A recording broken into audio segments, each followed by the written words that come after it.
Okay, let's talk about buying RAM, memory. Now, this is going to be really quick because all the work's been done, and I'm about to show you why. All right, so what I did, I went to my cart and I clicked on my motherboard that we just picked out, and I'm going down to details where we've seen all the features. Okay, and it says DDR3 1600. What is that?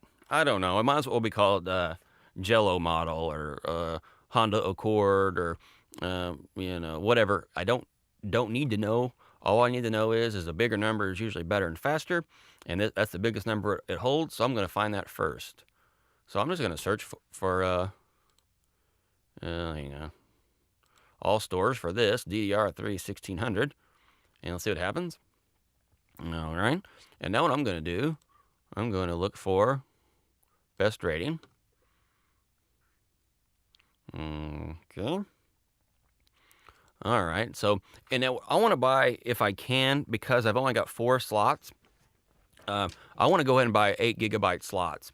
And so, I mean, we could buy 2 4 gigabyte sticks. But again, also, damn dog, shut up.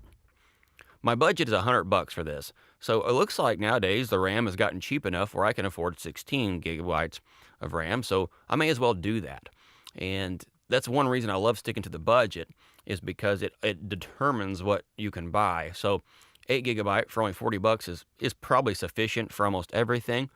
But maybe there'll be those times here in 2 or 3 years when some new sample thing comes out or whatever, and I am using more than 8 gigabytes of RAM. It makes sense to go ahead and get max out my budget while sticking to my budget, if that makes any sense. So it takes discipline both ways.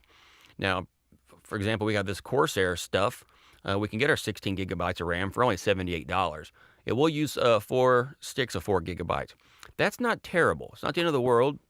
And in fact, if it was me, the fact that this is so highly rated, 286 people have given this a zillion egg rating, I'd just go ahead and buy it right now. I wouldn't overthink it, because what are we going to do to research this any further? We know the reviews are great. We know it's compatible with our system. Let's just roll with it, right? And again, DDR3 1600, so that's what we want. The only one exception I would say is if there's a bundle, kind of like I mentioned at the very end of the last video on motherboards. If you see some bundle that's just really cheap and they knock off $20, that could be worth considering. However, in this case, I'm also a little bit, I like Corsair because once upon a time I did have a RAM stick go bad. Now that sounds like a bad thing, but I sent it to them and they replaced it for free. That was a very good thing. So they impressed me with their service and how well they took care of me. So you know what I'm going to do? I'm adding to cart.